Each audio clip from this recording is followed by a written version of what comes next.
Today I wanted to call this press conference together to say we got one.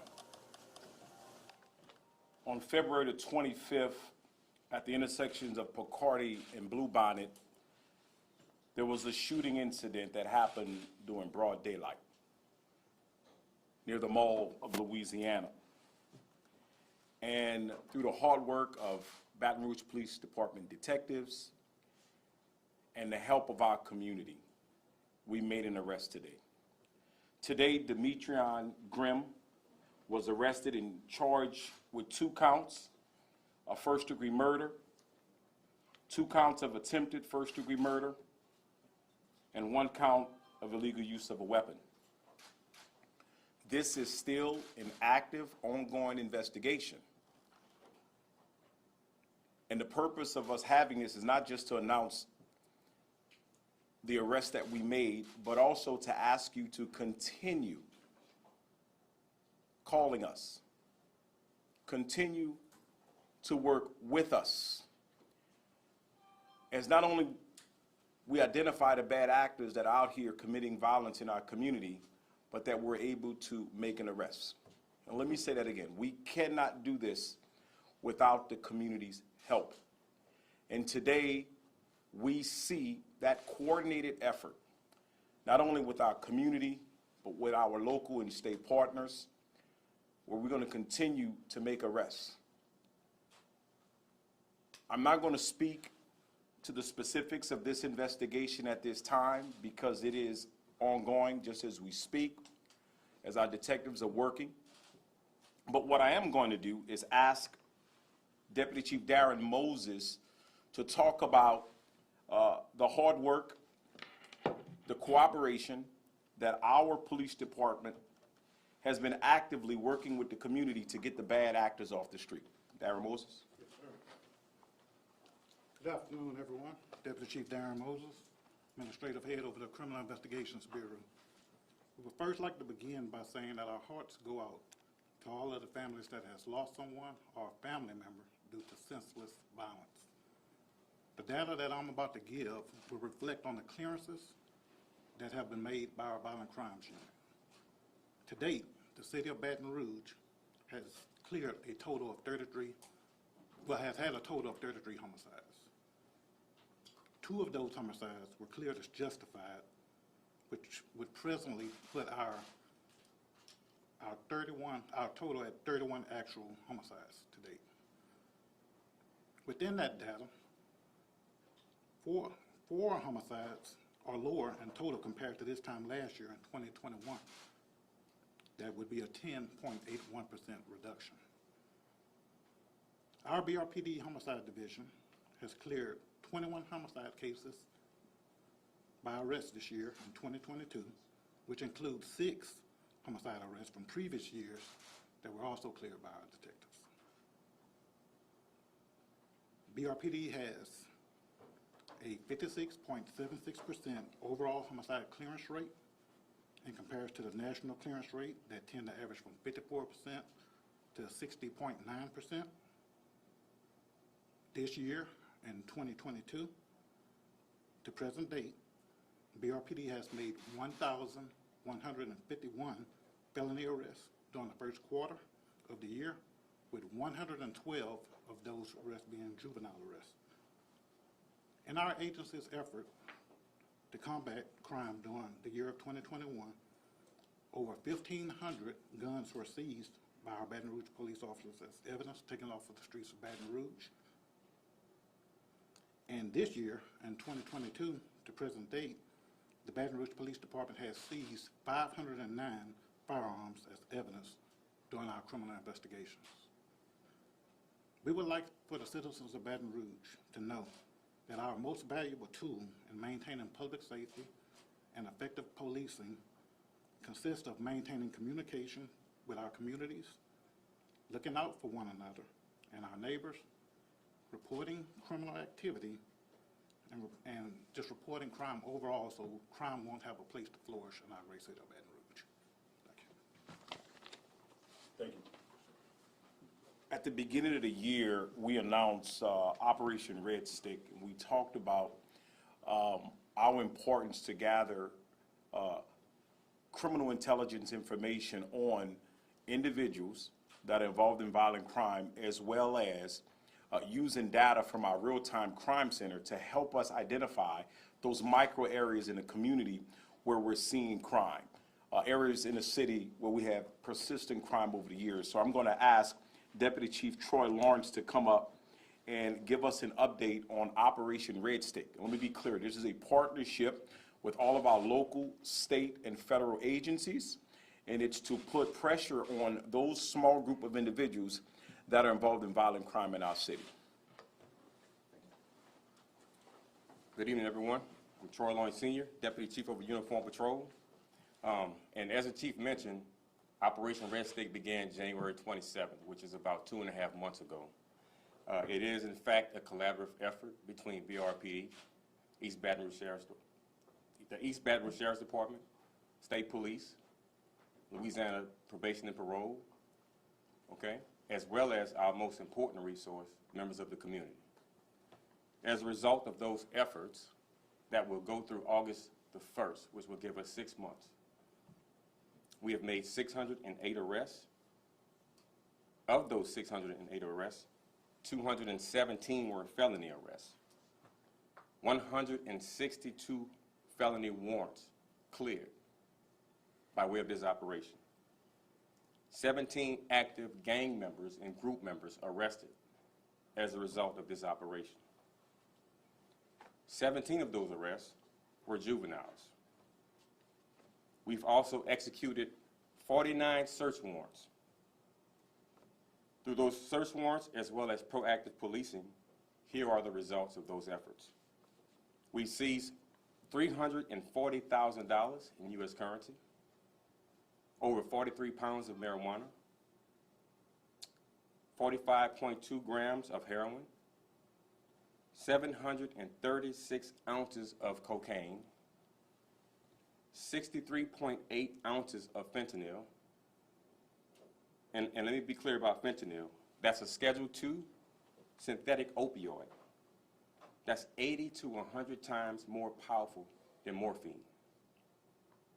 And that's right here on the streets of Baton Rouge. We've also seized 207 guns within that 2.5 month span. 40 of those guns were reported to be stolen. Again, this was a collaborative effort with BRPD, our Sheriff's Department, Louisiana State Police, and also the District Attorney's Office. Our federal partners, ATF, FBI, and DEA. Thank you.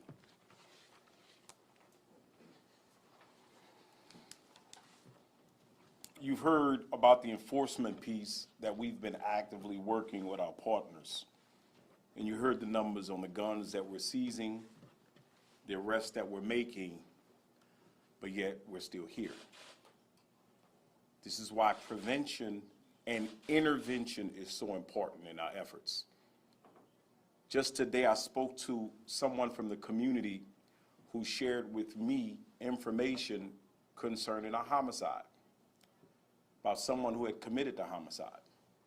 And in that conversation, what I learned from this community representative is that the same individuals who gave us the information about the person who's involved in a homicide had that same information that could have prevented the homicide. And just as I'm standing here today, I am telling you that there's somebody who's watching, somebody who's listening, and someone know the persons who were involved in the murder of an innocent baby who was murdered while sleeping. Devin Page.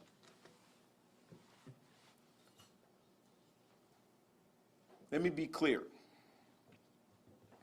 My plea is not to the heartless individuals who committed this crime, because we already know you don't have a heart. But my plea is to those individuals who are around him, or her or them, the family members, the friends, your associates, the girlfriend, somebody in the inner circle of those individuals who drove down the street and shot a baby who was asleep in his bed. Yes, somebody out there knows. What's right about you saying nothing? What is right about you not getting involved? This was a baby. You know what the right thing to do. You know it. You know what's the right thing to do. Pick up the phone and call Crime Stoppers, 344-STOP. You can remain anonymous. I know you may have some conflict. You don't want to turn in someone you know. We're talking about a baby. A baby. Just like this community came together and gave us information, which led to the arrest of Demetrian Grimm from the shooting at the Mall of Louisiana, I know that this same community will do the same thing to help us identify the individuals who were involved in the murder of an innocent child. I have faith in you. We have confidence in you. And we know you're going to do the right thing.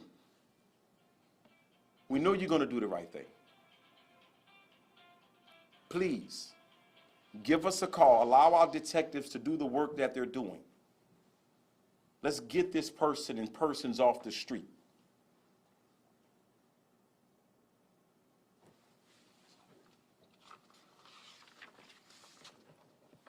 We'll take questions now. Chief, was Grimm out on bond? Was he out on bond? Not that Do we know? Not that we're aware of at this time. Chief, how many more suspects are you all looking for at this time, or other people of interest? It's an active investigation. I will not give any specifics as it relates to this active investigation. I just want to thank the community for stepping up and helping us get this guy off the streets. As you know, young people have been at the center of violence a lot within this past year. Either they've been a suspect. I know Mr. Grimm was 22 years old. The victims from this Mall of Louisiana shooting, I think they were younger than 20 years old as well. What does this say about the state of the city right now? How are you all addressing that problem? Well, look, here's what we're doing. You just heard the numbers. We're making arrests. And we're going to continue with our operations to put the focus on these individuals. I've always said we cannot arrest our way out of this problem. The prevention and the intervention is so important. That's a critical piece. Crime is a socioeconomic issue. It is. But we need people in the community who are around these individuals, who know these individuals. We know that social media is a catalyst for violent crime that's happening in our community. And somebody who's listening right now, somebody who's watching right now, has information where they can prevent the next shooting. We're asking them, get involved, call us. They don't pick up the phone and call us and say, hey, Chief, we're going over here and do this. No, they don't. Yes, we do get information after. What we're saying is there are opportunities, particularly with our young kids right now. A lot of beef is on social media. A lot of these differences. Get involved, call Crime Stoppers, give us an opportunity to get involved before these incidents happen. This shooting, I mean, it was a very bold act, very public, during daylight. I think the question is, are people in Baton Rouge safe? Do they feel safe? So this particular incident, we believe, was very targeted at the Mall of Louisiana. We were familiar with some of the individuals involved in the shooting incident, and we continue to work efforts. Look, one of the things that we talk about, the culture in the city of Baton Rouge, and I've said it before, and yes, I'll say it again. We got young black men in our city who don't like themselves, who don't love themselves, who kill someone who looks like them, who act like them, who dress just like them, because they don't like what they see in the mirror. They don't understand love. They don't. They're dropping out of school. Go look at the numbers. These young men don't have positive role models. We no longer have a village. And we have to bring that village back. We have to work with our superintendent in schools to keep these young men in school so they don't drop out. We have to have more accountability. You heard the numbers on how many people that have gone to jail. There has to be more accountability. There has to be. One more question. Chief, what gang or violent group is Grimm associated with? I'm not giving any specific information because this is an active investigation as we speak. I was just briefed on it, so we're not giving any specifics out. What we're asking the community is continue calling. There's some people right now who know others or who may have been involved that have information. Continue to call us. You can get that reward too, right? We're going to catch them anyway. Once you call and get the money and call Crime Stoppers, it's anonymous and you can get paid and you can help us get there a little earlier because we're going to get them. Thank you. Thank you.